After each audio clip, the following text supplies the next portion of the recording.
Kasting birinci şiiri deyip Türk edebiyatının klasik simalarından ve edebiyat asmanımızın parlak yıldızlarından olan Muhammed Fuzuli'nin gazalına yazdığım muhammesi okuyorum. Muhammes'in unvanı Kelam-ı Canfeza Peyda. Senin derdin acap derdi ki derdinden deva peyda. Tanılmaz yollarından hem bize yüz rehnuma peyda. Senin mümbir isminden bize müddea peyda. Zihi zatın nihanu on nihandan masiva peyda. Bahar-ı sun'una amvaç peyda, karna peyda. Bu sonsuzluk cihanım hem senin isbat-ı budundur. Bu sonsuzluk cihanım hem senin isbat-ı budundur. Güzel sesler bu dünyada senin vasfın surudundur.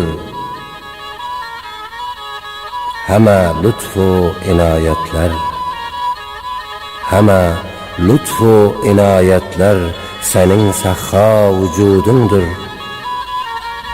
Belendu pest-i alem şahidi feyzi vücudundur. Değil bihude olmak yok iken arzu sema peyda. Senin sun'unla alemde neler olmuş neler bitmiş. Senin sun'unla alemde neler olmuş neler bitmiş. İradenle bitenlerden neler kalmış neler gitmiş.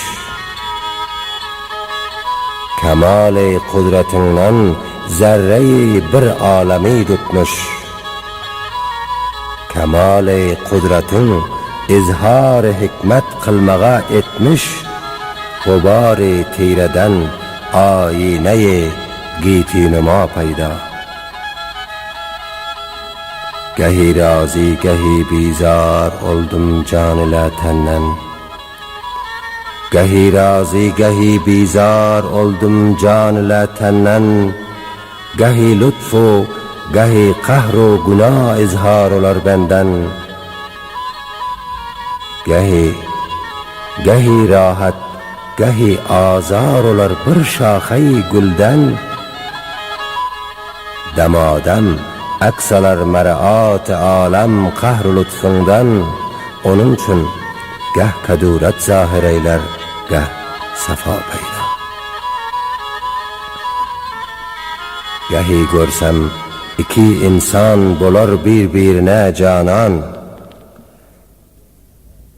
Gehi görsem o cananlar bolar birbirine düşman. Yetişmez hiç zaman aklım bu baru yoğa men hayran. Gehi toprağa eyler hikmetin min mehlika pinhan. Gehi sun'in kılar topraktan bin mehlika peyda. Seni yatlap dilu tilden kalık yondur oraz her gün. Yine yadınladır baş koymağı her gece her tun.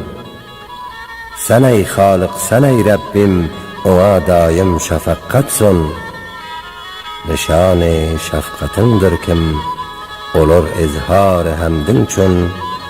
Fuzuli tire teb'innen Kelam-ı Canfeza peyda.